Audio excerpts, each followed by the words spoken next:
Francesca, tra l'altro, è anche appunto una frequentatrice dei Creative Mornings, quindi questa volta si trova dall'altra parte della sala. Insomma, è stato, diciamo, per una congettura, una congiunzione di eventi, insomma, è venuto un po' fuori il progetto appunto che oggi ci racconterai, quindi mi hanno detto quale migliore occasione per parlare appunto un po' dei cicli appunto legate alle pratiche artistiche, essendo lei una curatrice, ma anche insomma di quello che poi succede a partire anche da materiali di archivio. A questo punto lascio a te la parola, insomma, illuminaci. Grazie Francesca. Grazie Arianna, grazie a tutti, grazie di essere qua in questa fredda mattina d'inverno. Molti di voi li conosco e quindi insomma sono felice di trovarmi qua a chiacchierare. Sì, l'opportunità di questo tema mi rallegra, mi dà l'opportunità di parlare di un progetto a cui tengo molto, che sto seguendo da alcuni anni, che si intitola Corrispondenze Immaginarie. È un progetto che si muove proprio nell'orientamento di andata e ritorno evocato dall'idea di ciclicità, di circolo, di circolazione, che Cycle, appunto il tema di questo mese, ci suggerisce di esplorare.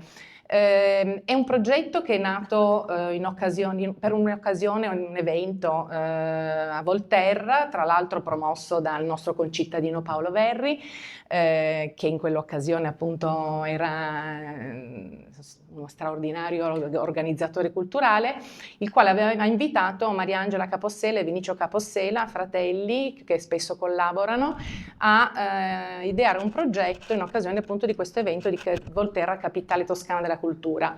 Entrambi hanno scelto due luoghi significativi di quella città, uno tuttora attivo, il carcere, con il quale, in collaborazione con le progettualità al suo interno, Vinicio Capossela ha realizzato poi il suo concerto, mentre Mariangela ha scelto di concentrare l'attenzione su un'altra presenza, un'altra architettura significativa e anche ormai ovviamente in disuso, che è l'ex manicomio, che a Volterra costituiva, diciamo, un luogo, diciamo, piuttosto ampiamente ricettivo rispetto a pazienti in arrivo anche da molto lontano.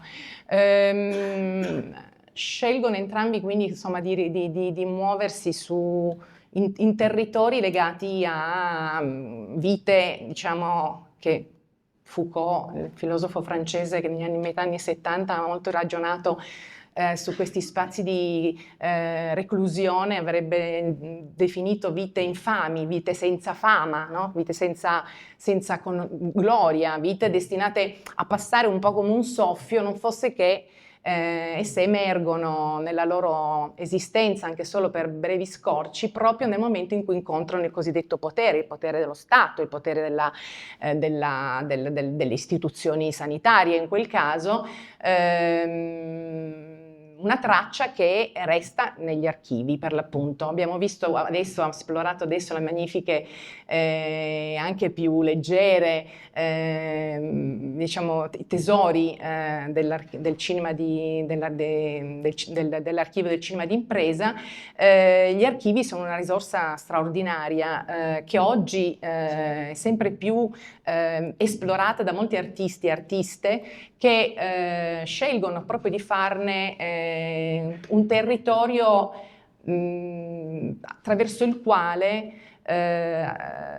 contribuire a rimettere in circolazione per l'appunto delle storie, delle lacune della storia spesso, lacune che talvolta proprio gli archivi nei loro vuoti paradossalmente evidenziano e rispetto alle quali gli artisti e le artiste sovente intervengono con delle modalità che attingono appunto all'invenzione, alla fantasia, alla creatività, all'immaginazione, cioè lacune della storia che possono essere ovviamente non colmata in senso oggettivo, storico, ma attraverso un atto più legato appunto al potere dell'immaginario e a ciò che esso sa scatenare in termini poi di empatia, di relazioni, di reazioni in chi lo incrocia, delle altre forme di cura, di risarcimento che queste lacune in qualche modo testimoniano. Ok. Andiamo, vabbè, la prima immagine non c'entra, in realtà è assonante con la bicicletta, le biciclette che abbiamo visto prima. In realtà questa è una bobina, di nuovo parla di cinema, è un frame di un film di Francis Alice, un artista belga che però da metà degli anni 90 ha scelto di vivere a Città del Messico e di esplorare, diciamo, spesso situazioni del sud o del mondo, di perifericità. In questo caso è un lavoro che ha fatto in Afghanistan nel 2011, presentato poi nella documenta di Kassel del 2012, curata da Caroline Christophe Bakarjiev.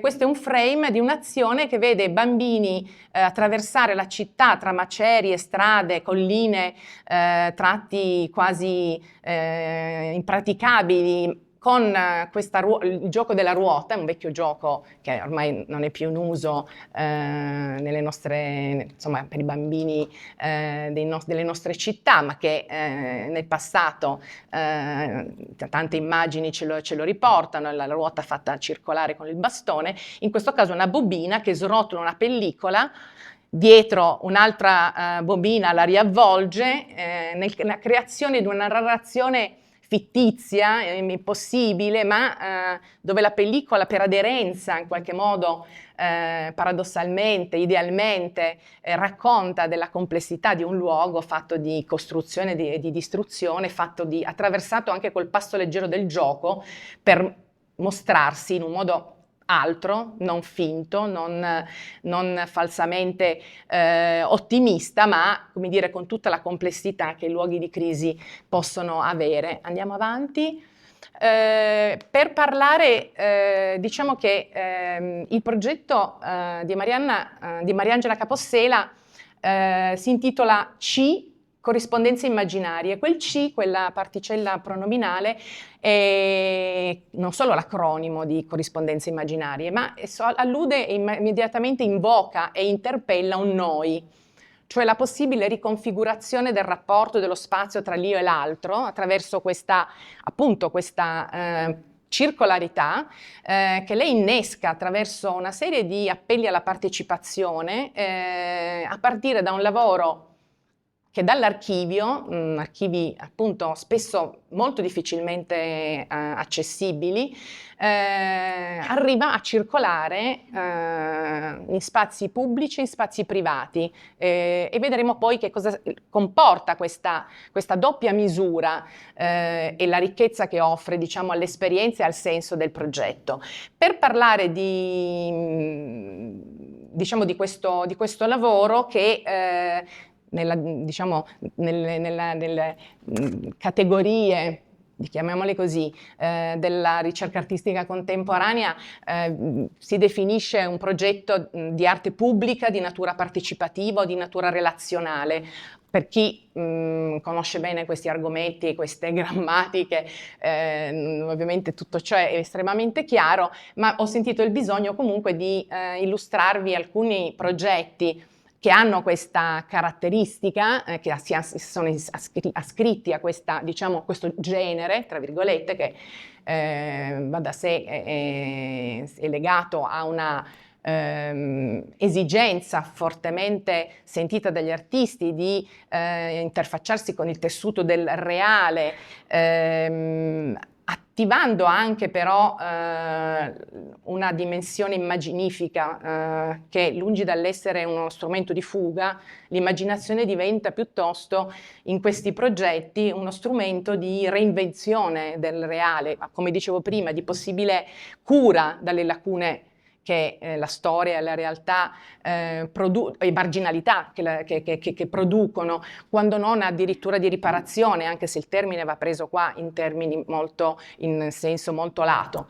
Le pratiche, diciamo, partecipative, la dimensione relazionale, che è inerente all'arte come atto linguistico e atto comunicativo, ma che diciamo, diventa un elemento più fondante il linguaggio stesso e l'atteggiamento stesso dell'artista. Si manifesta, diciamo, intorno tra la fine degli anni 50 e gli anni 60. Sono gli anni degli happening, delle opere che hanno al loro interno proprio delle dinamiche che richiedono, delle condizioni che richiedono l'intervento del pubblico, cioè opere che Umberto Eco non a caso nei primi anni 60 definiva aperte, proprio per alludere a una responsabilità che il pubblico aveva nella propria atto interpretativo, anche semplicemente nella percezione, laddove l'opera oggettivamente si compie, no? Nel vedere, nello sguardo anche semplicemente, quindi senza l'altro non esiste, no? Ma questo altro diventa più significativo in un momento in cui, superata l'idea dell'artista in senso romantico, genio, ispirato, produttore di originalità, si sente proprio a partire da quegli anni, dagli anni 60 e poi oltre, soprattutto poi di nuovamente negli anni 90, l'esigenza da parte degli artisti condividere anche, no? Di fare usare, non usare perché l'espressione è proprio sbagliata, ma creare le condizioni attraverso l'opera per un'esperienza collettiva. Di che natura? Ce ne sono tantissime, possiamo valutarne appunto il senso, il significato, dal mio punto di vista anche l'efficacia e il valore politico, quando questa esperienza porta con sé una trasformazione, un cambiamento, o quello che viene definito quasi un empowerment, no? C'è un'acquisizione di una consapevolezza da parte di chi partecipa, perché si può partecipare a una festa, è sempre una partecipazione, ci si diverte ed è legittimo, però alcuni esempi precedenti appunto di quella stagione iniziale che tra l'altro correva parallela anche una grande trasformazioni sociali centrate sul protagonismo collettivo e sulla sua possibilità emancipativa, sono quelle di un progetto ormai epocale di Maria Lai, artista che è mancata una quindicina di anni fa, di origine sarda, che proprio nel suo paese d'origine Ulassai, su invito del sindaco a realizzare un monumento ai caduti, decide di proporre un monumento ai viventi e quindi di lavorare con la comunità. E a tutti gli effetti la prima opera che si possa definire relazionale, nell'accezione che poi, diciamo, stipulerà in modo con grande fortuna critica Nicolas Bourriaud a metà degli anni 90 con appunto l'estetica relazionale. Qua siamo nell'81, lei ritorna nel suo paese d'origine, un paese tra l'altro segnato da violenza, da conflitti, lei stessa aveva perso il fratello ucciso, quindi un ritorno difficile. Si mette in relazione alla comunità, ne trae alcune storie ancora molto forti, alcuni miti, tra cui quello che lega miticamente il paese alla montagna, di una grotta crollata da un costone della montagna, provocando la morte di tutti i pastori che vi si erano rifugiati, tranne di una bambina che era arrivata su a portare del pane per rifocillarli, e vedendo svolazzare un nastro fuori dalla grotta, ne uscì proprio prima che il costone precipitasse con la morte di tutti. Quindi questo fatto, che si è rielaborato poi in una vera e propria mitologia collettiva, le ha dato lo spunto di questo nastro azzurro con cui ha letteralmente cucito il paese e legato il paese alla montagna, passando di casa in casa e segnando le relazioni tra le persone attraverso un codice fatto di nodi laddove le relazioni erano buone, nodi con del pane dove erano buonissime, o semplicemente un nastro senza alcun segno dove in realtà non c'erano relazioni. Quindi con questa cucitura, lei ha usato molto il filo e la lana, ha, diciamo, ha fatto emergere pubblicamente in un'azione che aveva anche un carattere anche molto festoso. C'è stato un grande happening collettivo, è stata una grande festa collettiva, ma una festa che ha portato alla galla anche di una dimensione conflittuale, una dimensione dell'irrisolto, che semplicemente non si è risolto. L'arte non risolve i drammi della vita, ma crea nuove cornici per osservarli, no? Nuovi punti di osservazione. Cambio l'immagine. Brevemente, un'altra opera recente, questa, mi interessava farvela vedere perché condivide, diciamo, con Mariangela Capossela alcune prospettive. Mariangela Capossela ha molto lavorato anche sul tema dei migranti. Questo è un progetto di Sandhi Hilal, che con il compagno Alessandro Petti ha fondato Decolonizing Architecture Art Residency, un progetto che ha avuto insomma, in Palestina, di cui da dove è originaria, una lunga vita, creando appunto delle condizioni di dibattito, delle attività, diciamo, appunto molto importanti sul tema dell'abitare in un luogo appunto dove questo sappiamo vive una grande criticità. Invitata a fare un progetto in Svezia, a Boden, nell'estremità del nord, in una casa destinata ad accogliere migranti che temporaneamente sostavano lì, ma che lei ha scoperto poi la più parte poi se ne sarebbero partiti per la difficoltà di vivere in quella città. Scopre che due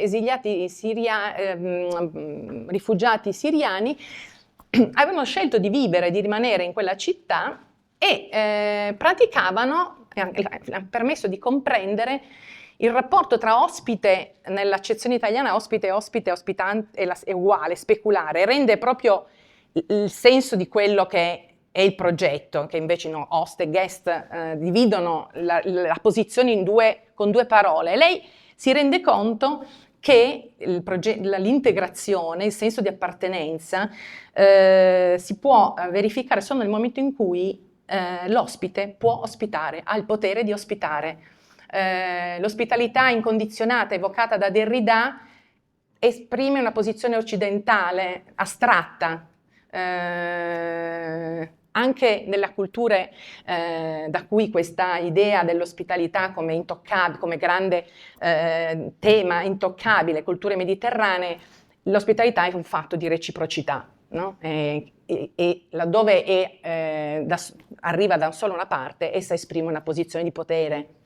Torniamo, quindi lei ha ricreato un soggiorno, un living room, dove le persone possono ospitare, cioè esercitare quel diritto ad ospitare, dapprima con un percorso anche di accompagnamento in questa casa d'accoglienza, a cui sono state diciamo, tolte le pareti per creare questa trasparenza e questa dimensione di soglia tra interno ed esterno. Quindi ha spostato una pratica della dimensione del privato in un spazio liminare tra privato e pubblico, no? E in questo spostando anche ciò che si afferma nello spazio pubblico attraverso quest'idea dell'ospitalità. E arriviamo adesso al progetto di Mariangela Capossela, cambiando l'immagine, con una fotografia e una serie di immagini che raccontano quello, perché è un progetto che rappresentare a livello appunto di immagine è difficile, perché si tratta di un processo.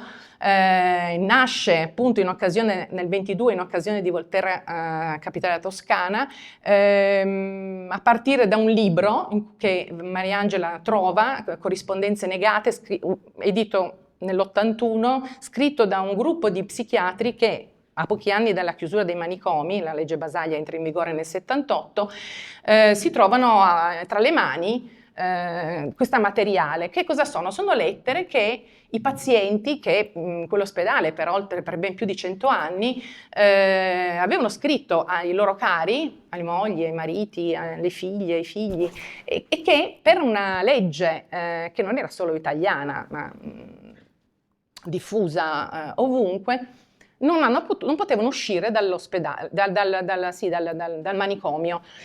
La comunicazione con l'esterno poteva avvenire solo in ingresso, ma mai in uscita. E quando anche queste persone riuscivano, convincendo degli operatori o dei visitatori a portare le proprie lettere, spesso queste, ci sono degli atti ritrovati negli archivi, venivano catturate come effettivamente quasi degli evasori e riportate all'interno del carcere del carcere, è un lapsus ma è abbastanza evidente, no? Venivano riportate all'interno.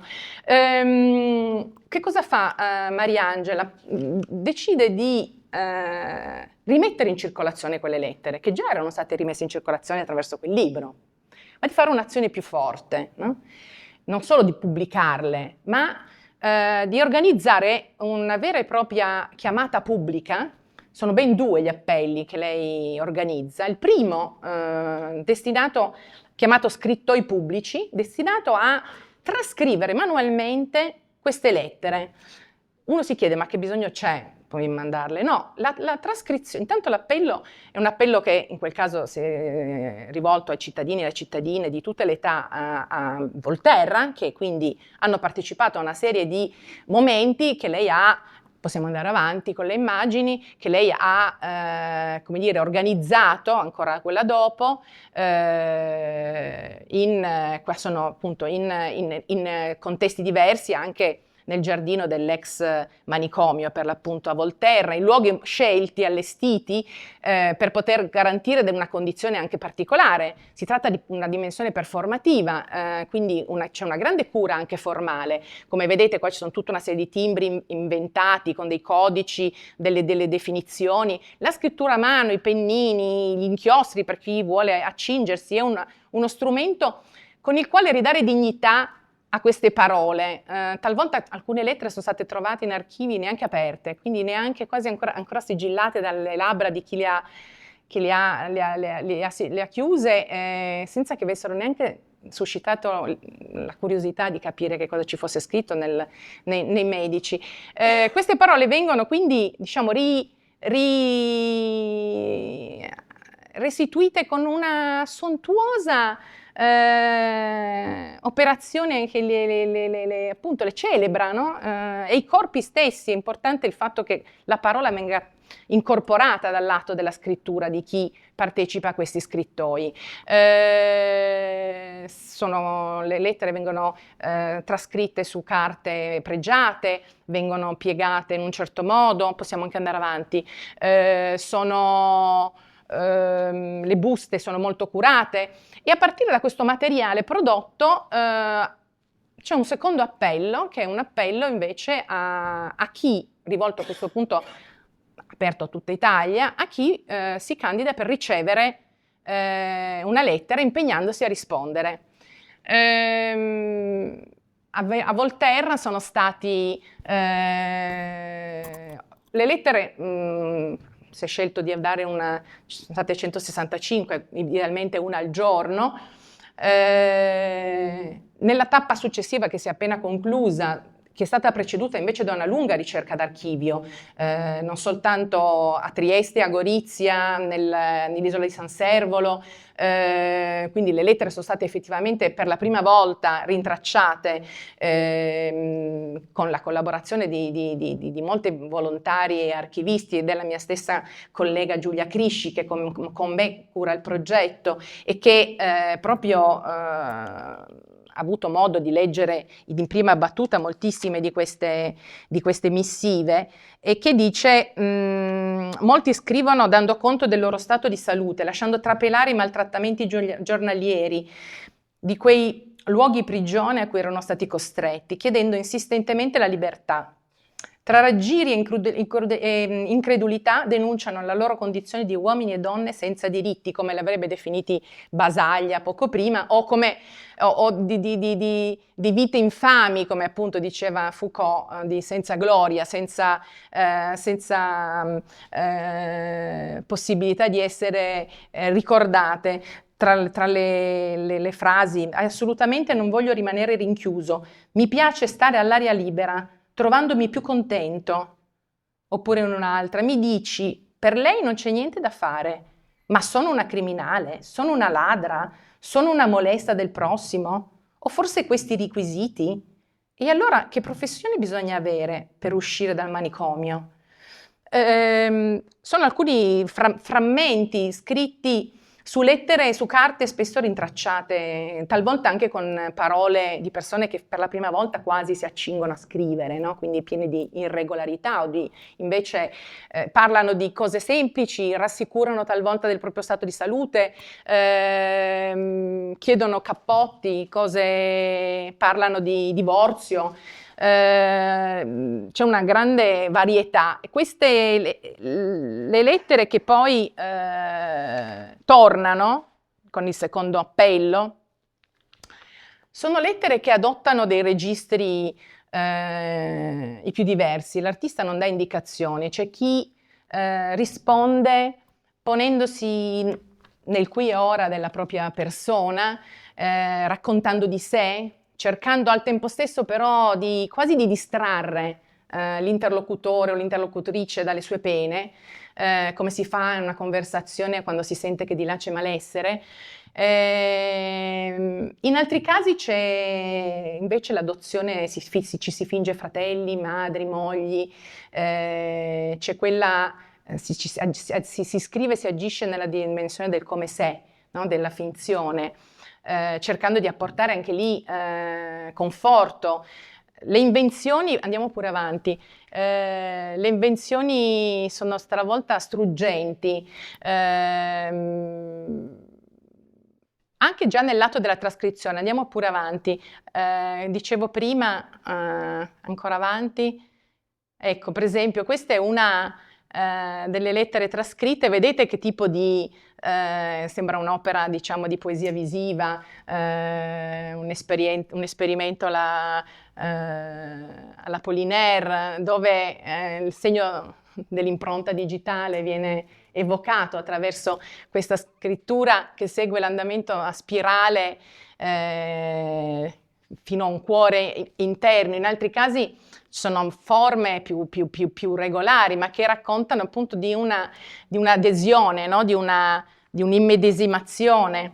C'è chi, dicevo appunto, si finge madre o figlia, come in questo caso. Carissima mamma, prenderò presto il treno per venire da te. È tutto così ingiusto e doloroso, ma presto cambierà. Nel frattempo ti mando un disegno. Se lo tieni sotto il cuscino, la distanza tra te e me sarà minore. Sul disegno collage c'è scritto: da casa si vede il cielo, prometto che lo rivedrai. O un'altra ancora che dice: mi sono accordato col sindaco e con i tuoi fratelli, tra una settimana sarai libero. Vivrai con loro e tornerai a servizio da me, ma stavolta lavorerai nei campi insieme a Pietro e Lorenzo finché non ti sarai completamente ristabilito.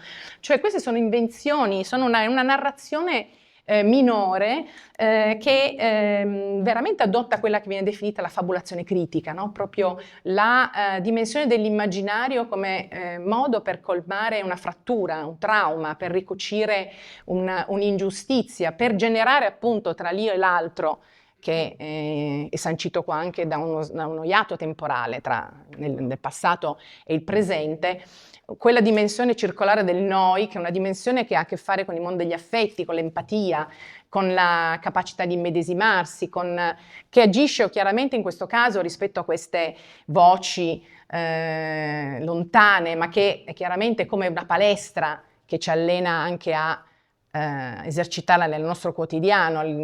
Mariangela è interessata e il progetto allude chiaramente a tante forme, a tutte le forme di emarginazione.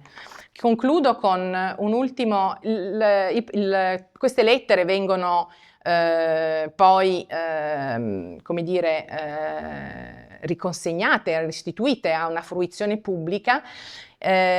Recentemente, puoi andare avanti, ancora, questa è un'altra trascrizione, Questa è la prima restituzione delle lettere che partite da Volterra sono tornate dal resto d'Italia, che sono state poi messe a disposizione della lettura in occasione dello Spons Fest, un festival che nel 2013 era arrivato alla sua decima edizione, ideato appunto da Vinicio Capossela, che raccoglie artisti, musicisti in alcuni giorni di fine agosto a Calitri, una piccola cittadina in provincia di Avellino, e dove Mariangela cura, diciamo, la parte più artistica, performativa, e in questo caso ha creato il padiglione Irpinia, facendo riferimento a Sergio Pirro, psicanalista basagliano, che aveva insomma lavorato in modo importante e significativo nel Salernitano, con una serie di incontri, dibattiti e con la possibilità di lettura di queste lettere ospitate all'interno di case di abitanti del paese che hanno aperto le proprie porte e hanno allestito nei salotti, nelle cucine, la corrispondenza a cui migliaia di persone in pochi giorni hanno avuto la possibilità di ricomporre, no? in dialoghi. Più recentemente, un mese fa, l'edizione, diciamo, delle lettere partite da Trieste, in parte già tornate, vai pure all'ultima immagine, è stata allestita ancora all'ultima nelle poste monumentali di Trieste, da dove le lettere tratte dagli archivi avrebbero dovuto passare. Era un edificio di epoca asburgica, in una parte di questo monumentale splendido edificio storica, non più in uso, che sono state riaperte per appunto dare la possibilità a chi ha deciso di partecipare di ricevere entrambe le missive, di avere la possibilità di leggerle. Sono arrivate persone da Bari, da Bologna, così come alla domanda di partecipazione, di risposta alle lettere è arrivato un numero di più di 2500 persone. È un progetto che quindi ha avuto una grande capacità, diciamo, di riscuotere attenzione. Chiudo con un'ultima lettera e poi ovviamente per lasciare spazio anche a una dimensione più dialogica, visto che abbiamo parlato di circolarità, quindi alle vostre domande o commenti. Ed è una lettera che ho ricevuto. Carissima moglie, sono con questa mia lettera per farti sapere l'ottimo stato della mia salute. Io sto bene e così spero di te. Riguardo al male, stai contenta, sono guarito per sempre, però non mi vogliono ancora rimandare. Te stai allegra, a momento tu avrai letto, parti subito. In tutti i modi portami un cappotto, maglie di lana, mutande e lire 25 e poi 3 tordi arrosto e cotti da XX, perché i dati, diciamo, sensibili sono cancellati. A te una strinta di mano e credimi, per sempre tuo affezionatissimo marito. 1921. La risposta: caro, la tua lettera ci ha messo molto tempo ad arrivare, ma alla fine è arrivata. Io l'aspettavo. Spero che i tuoi giorni siano trascorsi senza troppo affanno. Soprattutto spero che tu non abbia patito troppo il freddo e la fame. Mi hai chiesto dei vestiti caldi, il cappotto era forse per quando saresti uscito. Chissà se hai potuto assaggiare qualcosa di buono mentre aspettavi 3 tordi arrosto che avresti voluto ricevere. Se ti penso lì da solo in attesa di uscire mi si stringe il cuore. Scrivi di stare allegra e io vorrei che tu lo sia stato, almeno ogni tanto, con qualche altro uomo o ragazzo vicino, a cui forse sedevi durante la mensa e parlavate. Magari cantavate sottovoce qualche canzoncina. Le donne penso fossero da altre parti e forse non ci pensavi. Hai chiesto poche cose. I soldi non so dire quanto fossero. Sono passati molti anni. Forse volevi comprare un regalo? In ogni caso ci tengo a dirti che le tue parole rassicuranti sono arrivate fino a me e ti ringrazio di non avermi fatta preoccupare. Spero ti faccia sapere che 100 anni dalla data della tua lettera è nata mia figlia Martina. È solo un gioco di numeri, ma così funziona il tempo e forse la dolcezza di una bambina appena nata può aver allietato qualche volta i tuoi sogni, così spero. Ricambio il tuo saluto affezionatissimo. E così, è una tipica risposta.